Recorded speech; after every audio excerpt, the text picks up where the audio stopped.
ስንት ቁርአኖች ነው ያሉት የሚል ጥያቄ በተደጋጋሚ አንስተን ስንጠይቅ ቆይተን ነበረ።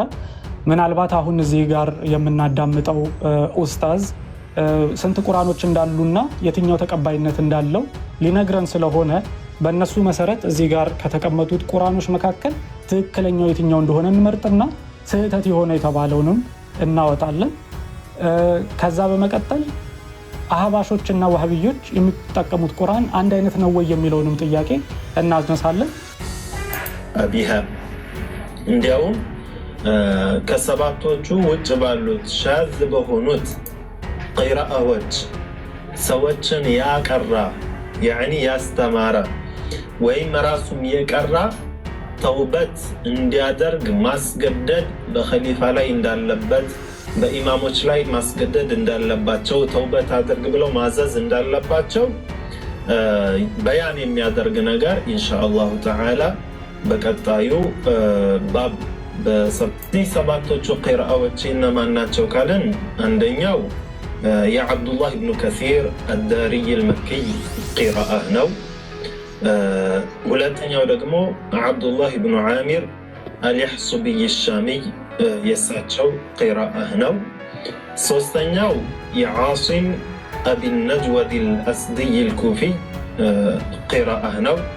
እሳቸው ሐፍስና ሹዕባ ከሳቸው ይዘው ያመጡልን ናቸው። እኛ የምንቀራበት ቂራአ አብዛኛው በሀገራችን ላይ ያለው ቂራአ በብዛትም ታትሞልን የሚመጣው ይህ ሪዋያ ነው። ሐፍስ عن عاصم ማለት ነው።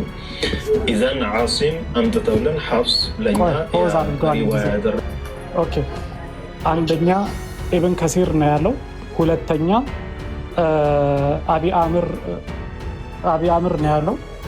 ሶስተኛ ሐፍስ ነው ያለው። ኦኬ ቀጥ አርራሕማን አርራሒም እያለን ሁሌም የምንቀራው በየቤታችን ያለው ቂራአ ሐፍስ عن ዓሲም ይባላል። አራተኛው ቂራአ አቡ ዐምር ኢብኑ አልዓላኢ አልበስሪ ያመጡልን ቂራአ ነው፣ ወይም እሳቸው የዘገቡት ሪዋያ ነው። አምስተኛው ሐምዛ ኢብኑ ሐቢብ አዘያት አልኩፊይ እሳቸው ያመጡት ሪዋያ ወይም ደግሞ ያስተላለፉልን ሪዋያ ነው። ስድስተኛው ናፊዕ ኢብን ዓብድራሕማን ኢብን አቢ ኑዓይም አልመደኒ ያስተላለፉት ሪዋያ ነው። ይህም ሪዋያ ወርሽ እና ቃሉን ያለበት ነው። ቂራአ ወርሽ عن ናፊዕ ማለት ነው። ሰባተኛው አቡልሐሰን ዓሊ ኢብን ሐምዛ አልኪሳኢይ ናሕዊይ አልኩፊይ ያመጡልን ወይም ደግሞ ያስተላለፉት ሪዋያ ነው ማለት ነው። ስለዚህ እነዚህ ሰባቶቹ ሪዋያዎች ቂራአዎች መሽሁር የሆኑ ቂራአዎች ናቸው ማለት ነው። በእነዚህ አንድ ሰው ቢቀራ ከሰባቱ አንዱ መርጦ ቢቀራ ይበቃለታል። ያው ግን ለመማር የግዴታ መማሩ ቅድመ ሁኔታ ይሆንበታል። እንዴት ነው የሚቀራው? ሲፈልግ በሐፍስ ጀምሮ መሀል ላይ በበዚህ ያደርጎ ከዛም በሹዕባ ከዛ በሱስይ ከዛ በወርሽ እንደዚህ በዱሪ ይቀራ ማለት አይደለም። ላ ኦኬ፣ በጣም ጥሩ። ስለዚህ አሁን እንዳዳመጥ ነው እዚህ ጋር የምንመለከታቸውን 7 መጽሐፍቶች ነው እንግዲህ 1 2 3 4 5 6 7 እነዚህ ናቸው ትክክለኛዎቹ። ከነዚህ ውጪ የሚቀራ ሰው ተውበት ማድረግ አለበት ብሎናል። እኔ እጅ ላይ እንግዲህ በእስልምና እንደሚታወቀው ወደ 20 የሚጠጉ መጽሐፍቶች አሉ፣ የተለያዩ ቁርአኖች ማለት ነው። በቂራ ደረጃ 10 ናቸው። ስለዚህ እኔ እጅ ላይ ደግሞ በቂራ ደረጃ 8 አሉ። በቂራ ደረጃ በሪዋያ ከሆነ 9 ናቸው። በቂራ ይኸው እዚህ ጋር አቡ ጃፈር የሚባለውን ሰውዬ አልጠቀሰለንም። አቡ ጃፈር የሚባለውን ቁርአን የሚያነብ ሰው ምን ማለት በሰውየው አነጋገር ተውበት ማድረግ አለበት ብሎናል ማለት ነው። ስለዚህ የኛ ጥያቄያችን ምንድነው? ይሄንን ነገር የዋህቢዮች ቁርአንና የአህባሾች ቁርአን የተለያየ ነው ወይ? ሁለተኛ ደግሞ ዋህቢዮችስ በዚህ ቁርአን የሚያነብ ሰው ተውበት እንዲያደርግ ይደረጋል ወይ የሚለው ጥያቄ መመለስ አለበት ብለን እንጠይቃለን ማለት ነው። እንዴት ነው የሚቀራው? ሲፈልግ በሐፍስ ጀምሮ መሀል ላይ በበዚህ ያደርጎ ከዛም በሹዕባ ከዛ በሱስይ ከዛ በወርሽ እንደዚህ በዱሪ እየቀላቀለ ይቅራ ማለት አይደለም። ላ ኢነማ በሐፍስ ከጀመረ በሐፍስ ይቀጥል፣ በወርሽ ከቀራ በወርሽ ይቀጥል። በዚህ አይነት መልኩ ቅራአዎችን መቅራት አለበት ማለት ነው። በሀገራችን ደግሞ 10ቱንም አይነት ቂራአ 7ቱንም ሙተዋቲር የሆኑ ቂራአዎች እና 3ቱም መሽሁር የሆኑ ቂራአዎችን የሚያቀሩ ዑለማዎች በሀገራችን ላይ ሞልተዋል። ሀገራችን በጣም ብዙ ዑለማዎች አሏት። አሁንም ድረስ ይህንን የሚያቀሩ ዑለማዎች አሉ በሀገራችን በሐረር አካባቢና በሌሎች። በቂ ነው። ኦኬ። ስለዚህ ምን እያለን ነው ኡስታዙ? ምንም እንኳን እነዚህ የሐላ ቃላቸው ተብሎ የተስማሙበት ቢሆንም ምንም እንኳን በእነዚህ መጽሐፍት ማንበብ የተፈቀደ ቢሆንም ግን በዚህ መጽሐፍ ጀምሮ ወደዚህ መቀጠል ወይንም በዚህ ጀምሮ ወደዚህ መቀጠል የተከለከለ ነው ይለናል። ምንድነው ችግሩ? ሁሉም ያላ ቃል አንድ አይነት መጽሐፍቶች ከሆኑ ምንድነው ችግሩ? በዚህ አንብቦ በዚህ ማንበብ ምንድነው የሚያመጣው ችግር? አንድ አይነት መጽሐፍ ካልሆኑ በስተቀር ማለት ነው። አንድ አይነት ደግሞ እንዳልሆኑ ውስጣቸውን እያየን ነው። ልዩነቶች አለባቸው። ይሄ ሰውየው ከተናገረው ጋር አብሮ የሚሄደው አንድ አይነት መጽሐፍ እንዳልሆኑ ይነግረናል ማለት ነው። ቁርአን ደርሰናል። እናም እዚህ ጋር ነው በጣም ጣፋጭ የሚሆነው ወገኖቼ። ይህ በጣም ምርጥ መረጃ ነው። ወደ መጸዳጃ ቤት መሄድ ከፈለጋችሁ ትችላላችሁ፣ ግን ሁሉንም ነገር ታጣላችሁ። እንግዲህ እንቀጥል። ሙስሊሞች ስለ ቁርአን አንደኛ የሚሉት ነገር ምንድን ነው? ያልተፈጠረ ነው። ቁርአን ውስጥ በምዕራፍ 85 ቁጥር 22 ላይ ተቀምጧል። በመሆኑም ማንኛውም ሰው በቁጥጥሩ ስር ሊያደርገው የሚችልበት አጋጣሚ ኖረው አያውቅም። ወደ መሐመድ የተላከው ከ610 እስከ 632 ባለው ጊዜ ውስጥ ነው። ይህ እነሱ የሚሉት ነው። በ652 በኡትማን ተጠናቀቀ። ለዛም ነው ይህ በእጅ ያለው መጽሐፍ ከኡትማን ነው የሚሉት። እና አራተኛው ቁርአን ባለፉት 1400 ዓመታት ውስጥ አልተቀየረም። አንድም ቃል ፊደላቱ እንኳን አልተቀየሩም። ሙስሊሞች እንዲህ ሲሉ ሰምታችኋል? የትኛውም ሙስሊም እነዚህን 4 ነገሮች ይላል። እነዚህን 4 ቃላት በአይምሯችሁ ያዙ። ያልተፈጠረ፣ የተላከ፣ የተጠናቀቀ ወይም ሙሉ የሆነ፣ ያልተቀየረ ወይም ያልተበረዘ። ማወቅ የሚያስፈልጋችሁ ይህ ብቻ ነው። እመለስበታለሁ። እነዚህን 4ቱን ልዘጋቸው ነው። ነገር ግን ስለ እነዚህ 4ቱ የተሻለ ነገር ላሳያችሁ ነው። ቆይኝ። So what do Christians claim about the Bible? Is the Bible uncreated? No. ታዲያ ክርስቲያኖች ስለ መጽሐፍ ቅዱስ ምን ይላሉ? መጽሐፍ ቅዱስ ያልተፈጠረ ነው? አይደለም። እርግጥ ነው የተፈጠረ ነው። ማን እንደጻፈው እናውቃለን። እንደውም በአብዛኞቹ መጽሐፍቶች ላይ ስማቸውን የምናስቀምጣቸውን ደራሲዎች እናውቃቸዋለን። መጽሐፍ ቅዱስ አልተላከም። በእግዚአብሔር መንፈስ መሪነት የተጻፈ ቢሆንም በመልአክ ግን አልተላከም። መጽሐፍ ቅዱስ ሙሉ በሙሉ ተሟልቶ የተጠናቀቀ ነው። አከራካሪው ጉዳይ ከመጀመሪያዎቹ ጥንታዊ ቅጂዎች መካከል አንዳቸው የሉም፣ ስለዚህ ምን እንደተለወጠ አናውቅም የሚለው ነው። አዎ የተወሰነ ክፍል አለው። የቱ ጋር እንደተቀየረው እናውቃለን። ሁሉን ነገር እናውቃለን። ስለዚህ ጉዳይ በጣም ግልጽ ነን። ጥቅሶች የቱ ጋር እንደተጨመሩ ወይም የተሳሳቱ ስህተቶች የቱ ጋር እንደተስተካከሉ በትክክል እንጠቁማለን። ስለዚህ በዚህ ጉዳይ ላይ በጣም ግልጽ ነን እና እያወራን ያለነው ከ6000 በላይ ቁጥሮች ውስጥ ስለ 40 ቁጥሮች ብቻ ነው። So tonight I'm not going to shut down uncreated or sent down because I'm not there. ስለዚህ ዛሬ ያልተፈጠረ ወይም የወረደ የሚሉትን አልዘጋም፣ ምክንያቱም እዛ ጋር ስላልሆንኩ። ስለዚህ ሙሉ የሆነ ወይም የተጠናቀቀ የሚለውንና ያልተቀየረ ወይም ያልተበረዘ የሚሉትን ሁለቱን ነው። እነዚህን ሁለቱን ነው ማየት የምፈልገው። ስለዚህ ማየት የምፈልገው ከ7ኛው ክፍለ ዘመን ጀምሮ የተሟላ 114 ምዕራፎች ያለው ያልተለወጠ አንድ የቁርአን የእጅ ጽሑፍ ነው። እናም ይህን ነው በመላው ዓለም ያሉ ሙስሊሞችን የጠየቅኩት። ከ100 በላይ ክርክሮችን ከሙስሊሞች ጋር አድርጌያለሁ። እናም ሁሉ ጊዜ የሚጠይቀው ይህን ነው። ከ7ኛው ክፍለ ዘመን ጀምሮ ያልተቀየረ አንድ የቁርአን የእጅ ጽሑፍ አሳዩኝ፣ በእጅ ያለውን ቁርአን የሚመስል። ስለ ቁርአን ለማወቅ ወዴት እንሄዳለን? ወደ ሳሂህ ቡኻሪ መሄድ አለብን። ልብ በሉ በ870 እንደሞተ ነግሬያቸዋለሁ። ስለዚህ ቁርአን እንዴት እንደተገጣጠመ የሚነግረን እሱ ነው። እናም እሱ የሚነግረን ይህን ነው። እንዲህ ይለናል፣ መሐመድ በ632 ሞተ፣ አልተጻፈም ነበር። በመጨረሻም በሶስተኛው ከሊፋ በኡትማን ዘመን በ652 የመጨረሻ ቅርጹን ይዞ ተጻፈ። ከዚያም 5 ቅጂዎችን ወደ 5 የተለያዩ ከተሞች ላከ፣ መካ፣ መዲና፣ በስራ፣ ኩፋ እና ደማስቆ እና ከዚያም በ652 ለመላው ዓለም ቀኖናዊ ቁርአን ሆኑ። ችግሩ ወዲያውኑ ሌላ ቁርአን በደማስቆ ያለውን ቁርአን ተካው። በኡባይ ኢብን ከዓብ የተጻፈ ነው። 116 ምዕራፎች ነበሩት። ይህም ዛሬ ባለው ቁርአን ላይ ካሉት በ2 ይበልጣል። ሌላው ደግሞ በኢብን መስዑድ የተጻፈ ሲሆን 110 ሱራዎች ነበሩት። ይህ ዛሬ በቁርአን ውስጥ ካለው በ4 ያነሰ ነው። ሌላው ደግሞ በኢብኑ ሙሳ የተጻፈው ነው። 114 ምዕራፎች አሉት። በዚህ ላይ ጥናት ያደረገው አርተር ጄፍሪ እንደተናገረው በጣም ብዙ ልዩነቶች ነበሩት። እነዚያን የእጅ ጽሑፎች ብቻ ከተመለከታችሁና ከዛሬው ቁርአን ቁርአን ጋር ካነጻጸራችኋቸው ወደ 15000 ልዩነቶች አሉ። ችግር ታገኛላችሁ። ታዲያ እንዴት አንድ ቁርአን ሊኖር ቻለ? ከ7ኛው መቶ ዘመን ጀምሮ ከመካ፣ ከመዲና፣ ከበስራ፣ ከኩፋና ከደማስቆ ቢያንስ 5 ቁርአኖች ነበሩ። ከነዚህ መካከል አንዱንም ማግኘት አንችልም። በዛሬው ጊዜ ከነዚህ ቁርአኖች መካከል አንዱም የለም። ወገኖቼ እኛ እያወራን ያለነው ከ1400 ዓመታት በፊት ስላሉት ብቻ ነው። ክርስቲያኖችን እንደመሆናችን መጠን ሲሪያክስ፣ ጋላክስ አንድሪነስ እና ቫቲካነስ አሉን። እነዚህ ከ3ኛውና ከ4ኛው ክፍለ ዘመን ናቸው። ይህም ከቁርአን ከ200 እና ከ300 ዓመታት በፊት ነው። ለምንድን ነው መላው መጽሐፍ ቅዱስን እንደገና ማሳተም የምንችለው? ከ7ኛው መቶ ክፍለ ዘመን በፊት የተዘጋጁ 665 የአዲስ ኪዳን ቅጂዎች አሉን። ከ7ኛው ክፍለ ዘመን ጀምሮ ያለን አንድ ቁርአን ለምን አያመጡ? ይህ የኔ ጥያቄ ነው። ይህን የሚናገሩት እነሱ ናቸው፣ እኔ አይደለሁም። እነዚህ 5 የእጅ ጽሑፎች የት አሉ? እነዚያን ከተሞች ተመልከቷቸው። ላለፉት 1400 ዓመታት ሁል ጊዜም በኢስላም ቁጥጥር ስር ነበሩ። ስለዚህ እንዴት ሊያጡት ቻሉ? በጣም ስንፍና አይመስላችሁም? ስለዚህ ወደ ብራናዎቹ ከመግባታችን በፊት ቂርአቶችን መመልከት ፈልጋለሁ። እነዚህ ንባቦች ናቸው። ይህ ባለፉት ጥቂት ዓመታት የወጣው በጣም አውዳሚው መረጃ ሊሆን ይችላል። እነዚህ ኦሪጂናል የእጅ ጽሑፎች ናቸው። ኦሪጂናል ስል ጥንታዊ የእጅ ጽሑፎች ናቸው ለማለት ነው። እነዚህ ጽሑፎች ስታነቡ ታስተውላላችሁ። ሁላችሁም አረብኛውን ማንበብ ትችላላችሁ። ማንበብ እንደማትችሉ ተረዳችሁ? ለምንድን ነው ማንበብ የማትችሉት? የአረብኛውን ስህተት አንባቢ ለመሆን ነጥቦችና አናባቢዎች ሊኖራችሁ ይገባል አይደል? በዛ ላይ ምንም አይነት ነጥብና አናባቢ የለም። ያ ያስፈልጋቸዋል። ለምን? ምክንያቱም እነዚህ የእጅ ጽሑፎች ሳማርካንድ እና ሰነአ 16 ፊደላት ነበሯቸው። ይሁን እንጂ የሚረዷቸው አናባቢዎች ወይም ነጥቦች እስካልኖሯችሁ ድረስ ዛሬ ልታነቧቸው አትችሉም። ዛሬ 28 ፊደሎች አሉ።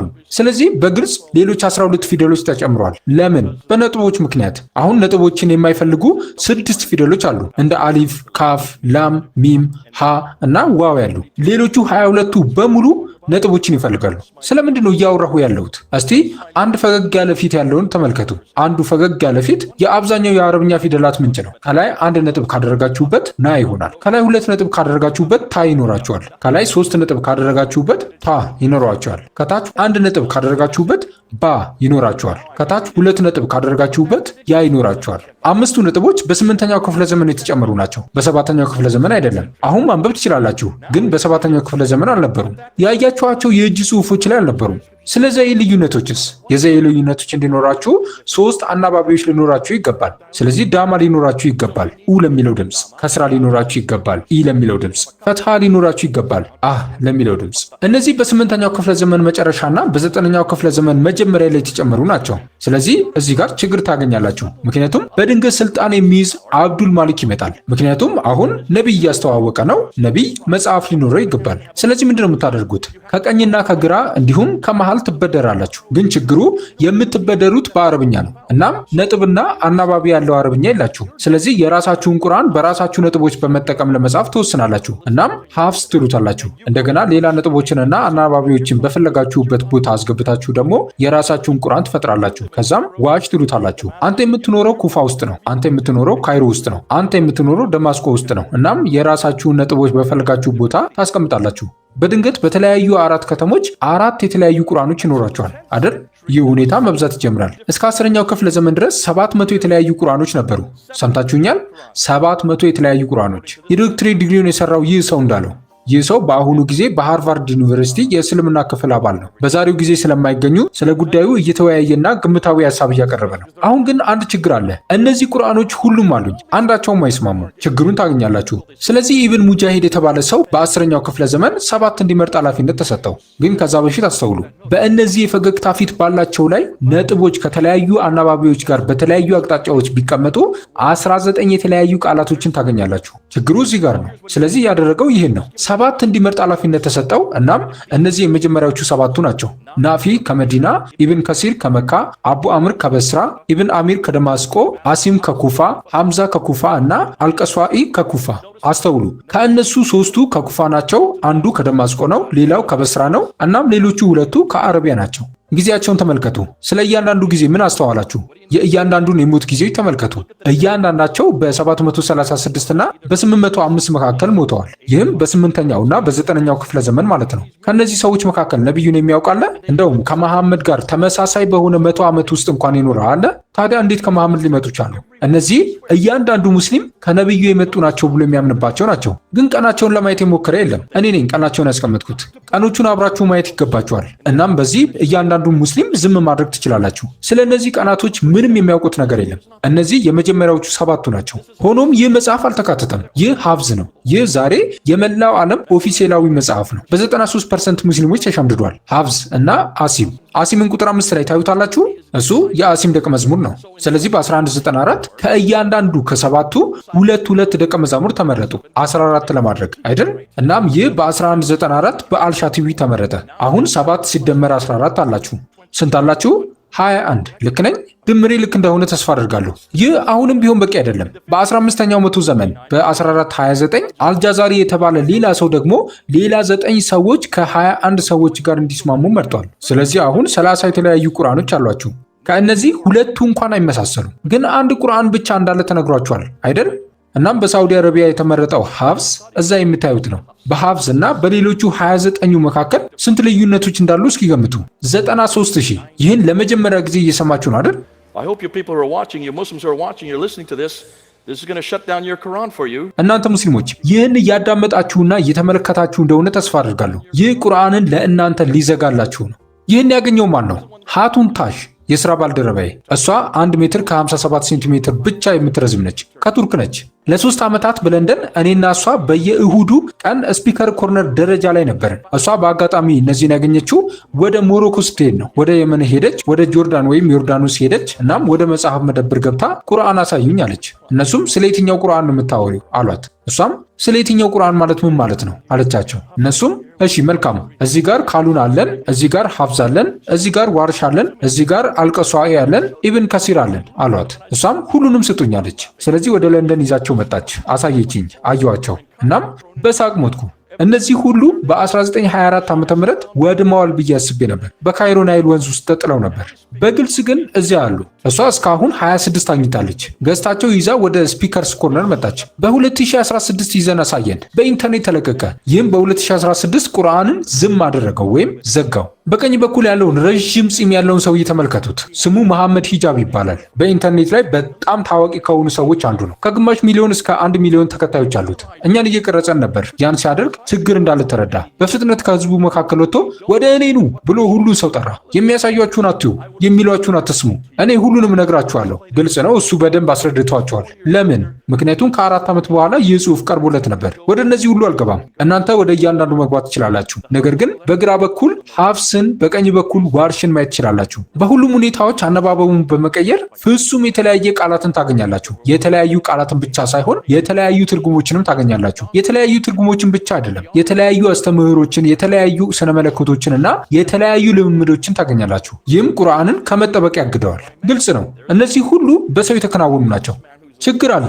እናም በዚህ ጉዳይ ላይ ታዋቂ ባለሙያ ወደ ሆነው በስተቀኝ በኩል ወዳለው ወደዚህ ሰው መጣ። ያሲር ቃዲ ይባላል። ሃይውሰን ውስጥ ነው እና እኔ ችግር አለኝ ብሎ ነገረው። እጄን ወደዚህ አደርጋለሁ እና ይህ ባዶ ወረቀት ነው። የትኛውንም ቁርአን እሱ ላይ ይጽፉበታል። የትኛውን ቁርአን በእሱ ላይ ለመጻፍ ትመርጣለህ? የትኛው ነው ዘላለማዊ የሆነው? ለመሐመድስ የተገለጠው የትኛው ነው? ንገረኝ፣ የትኛው ነው? አስታውሱ፣ ለሙስሊሞቹ ሁሉን ግልጽ ያደረገላቸው እሱ ነበር። እያስረዳቸው ነበር።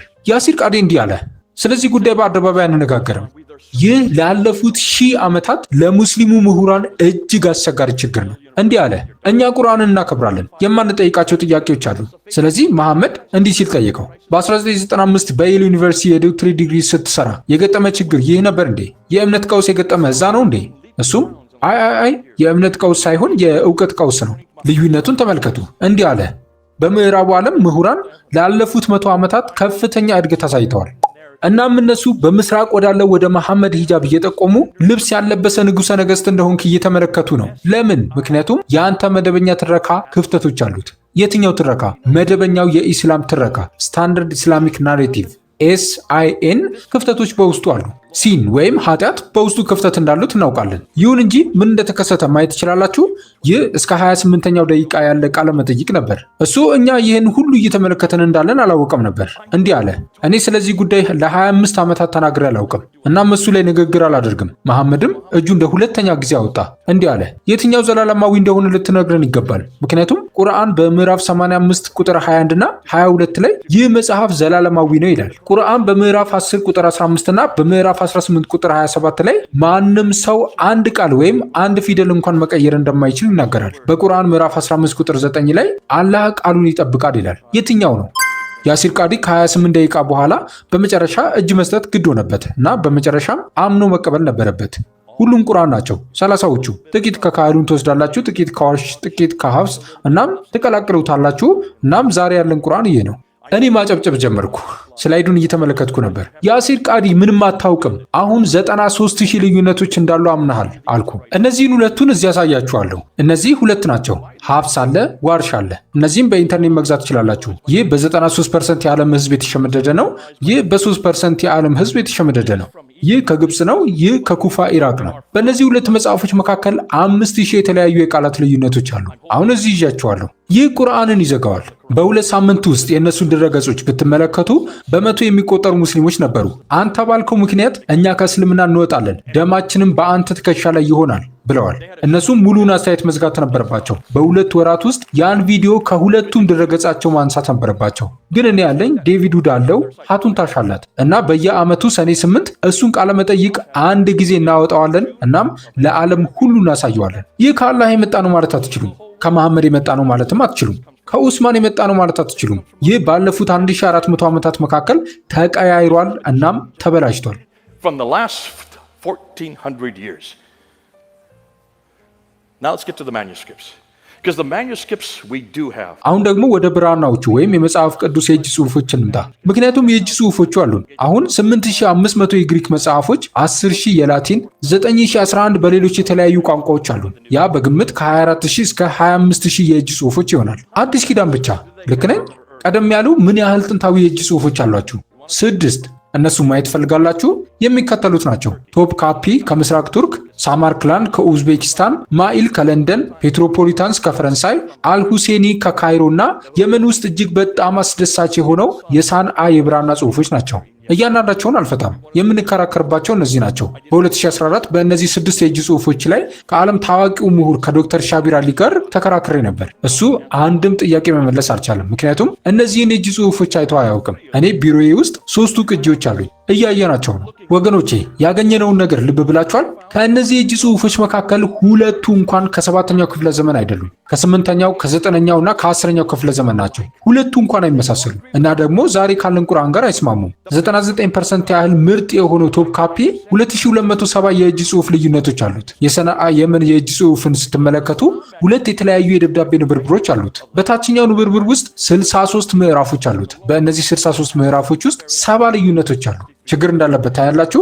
ወደ እነዚህ አልገባም። ይህ ካርቦን ዴቲንግ ወይም ሳይንሳዊ ዕድሜ መለኪያ ነው። ግን የመጀመሪያውን የእጅ ጽሑፍ የሰነአን የእጅ ጽሑፍ ሳይንሳዊ ዕድሜ ስትመለከቱ በ390 እና በ550 መካከል ተደርገዋል። ሁሉም ቁርአንን ይቀድማሉ። ከእስልምና እና ከመሐመድ በፊት ነበሩ። ካርቦን ዴቲንግ እንደማይጠቅም ያረጋግጣል። Islam and they predate Muhammad, proving that carbon dating don't use. So they came up with this book here called the Birmingham Folios. ስለዚህ የበርሚንግሃም ፎሊዮስ ተብሎ ከሚጠራ መጽሐፍ ጋር መጡ። የበርሚንግሃም የእጅ ጽሑፍ አስታውሱ፣ በ2015 በኢንተርኔት ሁሉ ነበር። የበርሚንግሃም የእጅ ጽሑፍን ስትመለከቱ 2 ብቻ ወረቀት በፊትና በኋላ ነበረው። 33 ምዕራፎች ብቻ ነው ያለው እና ምን እንደሆነ ትገምታላችሁ? ሁሉም ስለ 7ቱ የኤፌሶን አንቀላፊዎች ነው። ምዕራፍ 18 ምንም ከእስልምና ጋር ግንኙነት የለውም። ስለ ያዕቆብ የመጀመሪያ ወንጌል ነው። ምንም ከእስልምና ጋር ግንኙነት የለውም እና ሁሉም ከእስልምና በፊት ስለነበረው ስለ ሙሴ ታሪክ ነው። እነዚህ ሁሉም በአረብኛ ናቸው እና ከእስልምና ጋር ምንም ግንኙነት የላቸውም። ስለዚህ ምን እየተካሄደ ነው? ጠብቁኝ። ይህንን ሰው ላስተዋውቃችሁ እፈልጋለሁ። ዶክተር ዳን ብሩቤከር ባለፈው ቅዳሜና እሁድ ኮንፈረንሳችን ውስጥ ነበር። መምጣት ነበረባችሁ። ይህ ሰው ቁርአንን በዚህ መጽሐፍ ብቻ ዝግ አድርጎታል። ይህንን መጽሐፍ መግዛት አለባችሁ። እሱ ያደረገው ሙስሊሞችን ከቃላቸው በኋላ በመያዝ ባለፉት 1400 ዓመታት ምንም የተቀየረ ነገር ከሌለ እስኪ እኔ ደግሞ የተቀየረ ነገር ካለ ልፈልግ አላቸው እና ሁሉንም የእጅ ጽሑፎች የተመለከተው እሱ ብቻ ነው። እናም እዛ ላይ ጭማሪዎችን አግኝቷል። በዛ ላይ ጥቂቶችን ማየት ትችላላችሁ። በማጥፊያ ወይም በላጲስ የጠፉትን አግኝቷል። በማጥፊያ ጠፍተው እንደገና በቀይ የተጻፈባቸውን አግኝቷል። ሳይጠፉ በላያቸው ላይ ተደርቦ የተጻፉትን አግኝቷል። ተመርጠው የተከናነቡ ወይም የተሸፈኑትን አግኝቷል። መሃል ያለው በጣም ብዙ የተሸፈኑ ፊደላትና ቃላት አሉት። 8 የተለያዩ መሸፈኛዎች አሉት። በየትኛውም ሁኔታ የተጨመሩት ስትመለከቱ፣ ተደርቦ የተጻፈባቸው ስትመለከቱ፣ ከነዚህ ልዩነቶች መካከል ማንኛውም ማጣቀሻ ካላችሁ በእያንዳንዱ ሁኔታ ምን ይፈጠራል? የሐፍስ ጽሑፍ ትክክለኛ ይሆናል። ይህ ማለት ለ1400 ዓመታት ሳይሆን ከ1300 ዓመታት ጀምሮ ሳንሱር እየተካሄደ ወይም ማንጓለል እየተካሄደ መሆኑን ያመለክታል። ለ700 ዓመታት እነዚህን የእጅ ጽሑፎች እየቀየሯቸው ነበር። ሁሉም ተመሳሳይ ሽፋኖች፣ ድርብ ጽሑፎችና ልጥፎች እንዲኖራቸው ለማድረግ ወደ ስፒከርስ ኮርነር እንሄድ ነበር። እኔ ለንደን በሄድኩ ቁጥር እዛ ሄዳለሁ። በእኔ በግራ በኩል ያለችው 1 ሜትር ከ57 ሴንቲሜትር የምትረዝመው ቁርአንን ያወደመችው ሀቱንታሽ አለች። እናም ይህን መጽሐፍ ስፒከርስ ኮርነር ላይ ለማስተዋወቅ ወሰንን እና እዛ እያለን በቀኝ በኩል ያለው የባንግላዴሹ ታዋቂው ምሁር መንሱር አህመድ መጥቶ ሊያስቆም ሞከረ እና እሱ ቁርአንን ከ7ኛው ክፍለ ዘመን ጀምሮ መከታተል እንደሚቻል እየተናገረ ነበር። እኔም ወደ እሱ ዞርኩና እሺ አድርገው አልኩት። ስለ የትኛው የእጅ ጽሑፍ እየተናገርክ እንደሆነ አሳየኝ አልኩት። ቶፕካፒ አይደለም፣ ሳማርካንድ አይደለም፣ ፔትሮፖሊስታን አይደለም፣ አልሁሴኒንም መጠቀም አትችልም፣ እናም ሰናአንም መጠቀም አትችልም። ምክንያቱም እነዚህ ሁሉ ከ8ኛው 9ኛውና 10ኛው ክፍለ ዘመን ናቸው። ወደ 7ኛው ክፍለ ዘመን የሚመልሰው የትኛው የእጅ ጽሑፍ ነው? በመጨረሻም በመጀመሪያው 100 ዘመን ውስጥ ሊያገኙት የሚችሉት ቁርአን 63 በተለይም 6 ጊዜ 96 በመቶ የሆነውን የቁርአን ክፍል እንደሆነ አምኖ መቀበል ነበረበት። ይህም ከ622 እስከ 721 ወይም እስከ 719 ነው። እየተናገረለት ስላለው ስለ 63 አስተውሉ። እነዚህ እሱ ያገኛቸው ክፍሎች ናቸው። ልብ በሉ፣ እኛ እነዚህን ሁሉንም ክፍሎች ተመልክተናል። አንዳቸውም ከላይ ያስቀመጥኳቸው እነዚህን 20ዎቹን በተመለከተ አንድም መደምደሚያ ላይ የደረሰ ሰው የለም። የሚከተሉት 9ኙ በሙሉ የሚመጡት ከ719 በኋላ ነው። ስለዚህ እነዛን 9ኙን መጠቀም አልነበረባቸውም። እናም ቀጥሎ ያሉት 34ቱ ማንኛውም ሰው ምንም ስላልሰራባቸውም። ይህም ማለት በመሰረቱ ሙስሊሞች ያደረጉት ነገር አለው ማለት ነው። በእጅ የተገለበጡ ቅጂዎችን ወይም ቁርጥራጮች ፈጥረዋል። ከእነዚህ መካከል አብዛኞቹ አንድ ወይም ሁለት ጥቅሶች ብቻ ናቸው። 96% ለመድረስ 63 ለማምጣት ሞክረዋል። ሆኖም ከእነዚህ መካከል አንዳቸውም ቢሆኑ ከእስልምና የመጀመሪያው ክፍለ ዘመን የመነጩ ሊሆኑ አይችሉም። ወድጄዋለሁ፣ ስራዬን ቀላል ያደርግልኛል። ስለዚህ የትኛውም በትክክል ዋጋ የለውም። ምክንያቱም ሁሉም ወይ በኋላ የተደረጉ ናቸው ወይም ጊዜያዊ ቀናት የተሰጣቸው ወይም ደግሞ ምንም የሚያግዝ ማስረጃ የሌላቸው ናቸው። ስለዚህ አሁን በእጃችን ያለው ቁርአን ከየት መጣ? ይህ መጽሐፍ በ1924 መሐመድ አልሁሳኒ አልሃዳድ በተባለ ምሁር ነው የተመረጠው። ለምን? ምክንያቱም በካይሮ ከተማ በሚገኙ የሁለተኛ ደረጃ ትምህርት ቤት ተማሪዎች መካከል እንዲህ ያለ ችግር ነበረባቸው። ለጥያቄዎቹ ሁሉ 30 የተለያዩ መልሶች ነበራቸው። ወደ መሐመድ አልሁሳኒ አልሁዳድ ሄደው አንዱን ምረጥ አሉት። እናም እሱ ይህንን መረጠ። ሌሎቹን 29ኙ ምን አደረጓቸው? ናይል ወንዝ ውስጥ ጣሏቸው። ቀደም ብዬ እንዳልኩት በዚህ እንደሚያስወግዷቸው አስበው ነበር። ሀቱንታሽ የምትባለዋን 1 ሜትር ከ57 የምትረዝመውን አልጠበቁም። በ2013 ሊያገኟቸው ወሰኑ። ሆኖም ግን በ1936 አንድን ቁርአን መምረጥ በጣም የተሳካ ነበር። ከዛም ለመላው የግብፅ ሀገር ቁርአን ሆኖ ተመረጠ። በ1985 የሳውዲ አረቢያ መንግስት ያ ሞዴል ምን ያህል ስኬታማ እንደነበረ አየ። ስለዚህ በ1985 ለዓለም ሁሉ መረጡት። እዚህ ካላችሁት መካከል በ1985 በህይወት የነበራችሁት ምን ያህሎቻችሁ ናችሁ? እባካችሁ እጆቻችሁን አንሱ። ይህ ማለት እጃችሁን ያነሳችሁት እያንዳንዳችሁ አሁን ከቁርአን በላይ ዕድሜ ያላችሁ። ወይኔ ይህ እንዳረጃችሁ እንዲሰማችሁ ማድረግ ነው። Now we're coming to the best. This is the last thing. አሁን ግን ወደ ምርጡ እየመጣ ነው። ይህ የመጨረሻው ነገር ነው እና በጣም ደስ ይላል። ቁርአን በእርግጥ ከየት እንደመጣ ማወቅ ትፈልጋላችሁ አይደል? ቁርአን በእርግጥ ከየት እንደመጣ ማወቅ ፈልጋለሁ። መጽሐፍ የሚጽፍ ሰው ስለተመረጠ መጽሐፍ ማዘጋጀት አለባችሁ። በእጃችሁ ላይ ምንም ነገር የለም። ምንድን ነው የምታደርጉት? ወደ መበደር ወይም መዋስ ነው የምትሄዱት አይደል? ይህ ነው በትክክል በ8ኛው 9ኛውና 10ኛው ክፍለ ዘመን ነው። ግን ምን ተዋሱ? ይህንን ሰው ላስተዋውቃችሁ።